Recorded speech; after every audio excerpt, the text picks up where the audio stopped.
గండికోటను అద్భుతమైన పర్యాటక ప్రాంతంగా తీర్చిదిద్దేందుకు కృషి చేస్తామని కేంద్ర మంత్రి పెమ్మసాని చంద్రశేఖర్ స్పష్టం చేశారు.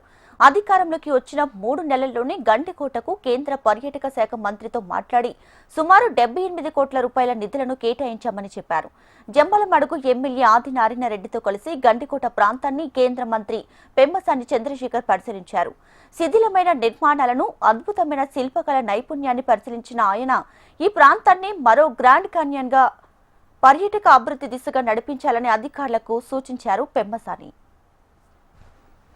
చరిత్రలోకి వెళ్లి చూస్తే శ్రీకృష్ణదేవరాయలు గారి సామ్రాజ్యంలో ఆ రోజుల్లో భారతదేశం మొత్తం మీద దండయాత్ర చేసినా కూడా ఈ ప్రాంతాన్ని 200 సంవత్సరాలుగా కాపాడారు. అందులో ప్రధాన పాత్ర పోషించినటువంటి వ్యక్తులు చీఫ్ కమాండర్ ఆ రోజు ఉన్నటువంటి పెమ్మసాని రామలింగ నాయుడు గారు.